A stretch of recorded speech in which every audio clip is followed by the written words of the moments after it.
Hey there, friend. So this one is gonna be a little bit complicated. Bear with me here. Let's say you have prompts for a whole video. Then we have my prompt cycler. I've talked about this before. It will cycle through your prompts. So I could have 51 individual prompts. And this thing understands that there's a new prompt whenever there's a number followed by period. Okay? But now we've gone even further, and this thing knows which images to use as references for Lycon MSR based on the prompt. So here it says image 1 is Marius, image 2 is Haldis, image 3 is PC Desk. This means that subject 1 will be loaded as the character tagged Marius. Subject 2 will be labeled as the image labeled Haldis. Image 3, which will automatically be pointed to the background, will then be PC Desk. And this is fed into the character router, which is a node I made, through a characters folder and a backgrounds folder.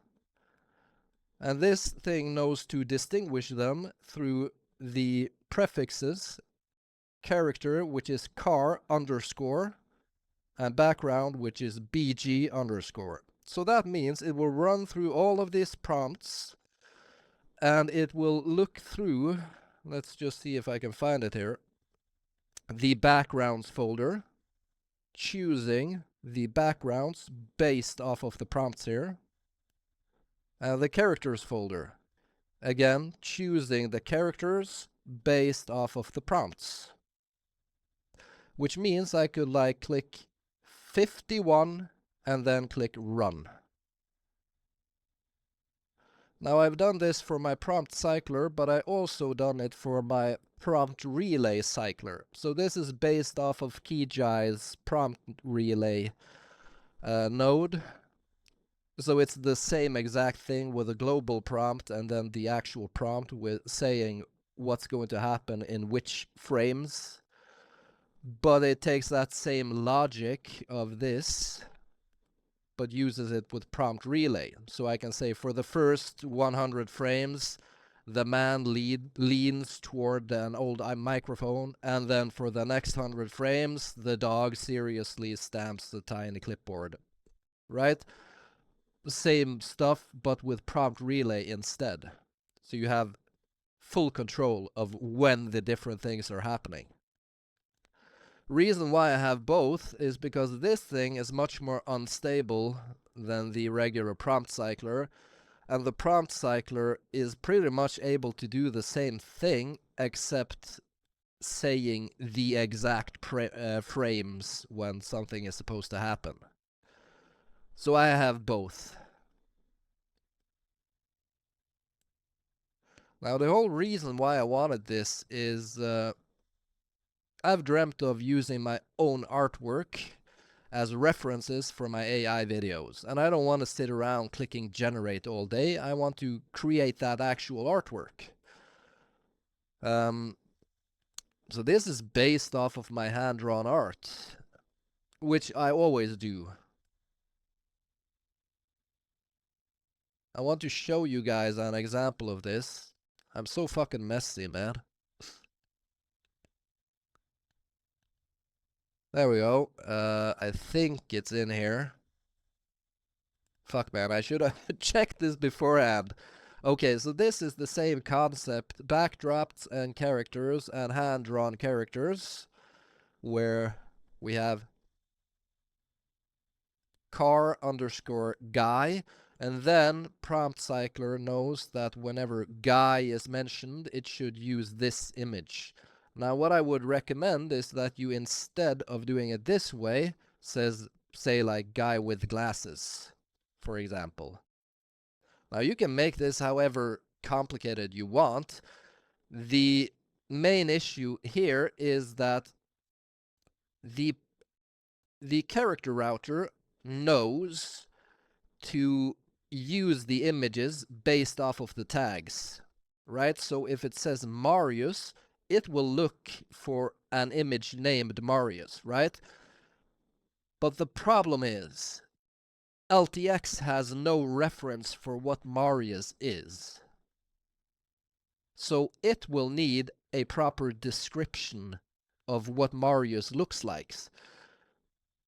So you need to give it the tag you're using for whatever image it is, so the character router understands which image it's supposed to load. But you also need to describe that character in the actual prompt, because as I said, LTX has no understanding of what Marius is or what Haldis is. PC Desk it might understand, but still, that's only the tags used for the character router to know which images to load. Yeah.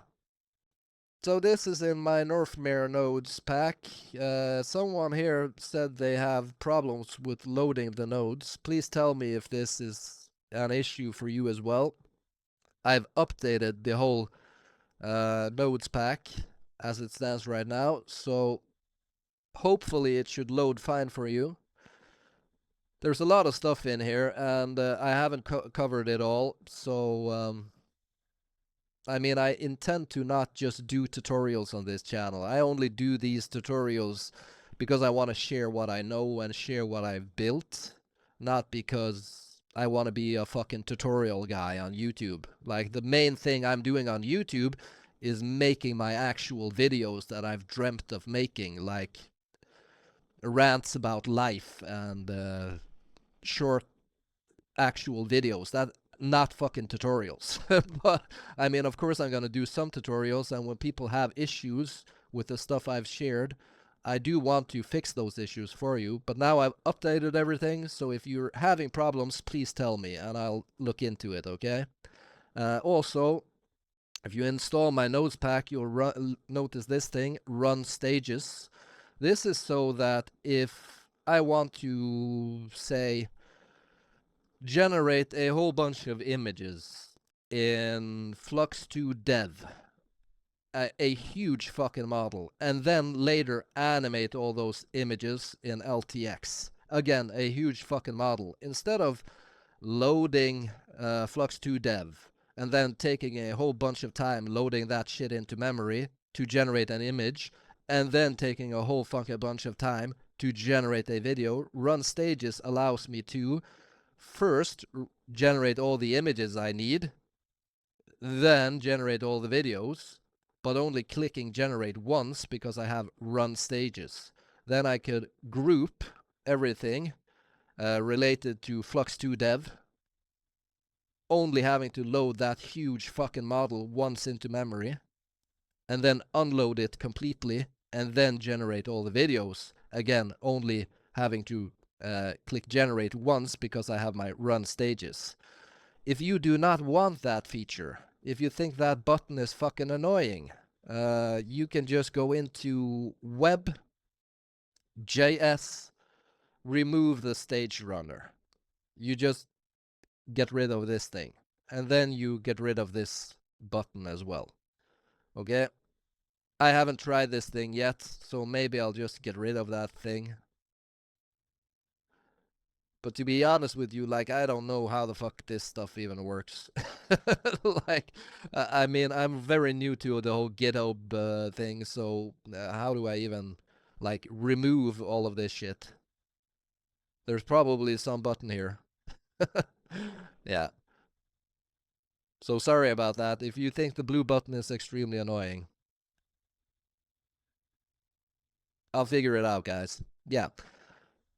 If you want to support me, and because thing is, when I make these guides and tutorials, it confuses YouTube so that YouTube doesn't know what my channel is all about. So when I make the videos I actually intend on making, they never get promoted to the right audience because YouTube thinks I'm some comfy UI tutorial guy. So if you want to support me, Then support me by promoting my actual videos, like my actually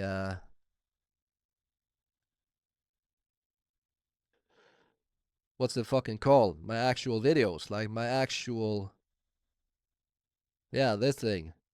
What if your fear of death is wrong? We had one job, make the future cool. The stuff that I actually make with these tools, not just the tutorials. My Dork Boy playlist. An animated series I'm making with AI. Because I'm actually using these tools to make actual videos. I'm not just making it to get followers and subscribers. I'm trying to use these actual tools to make something useful.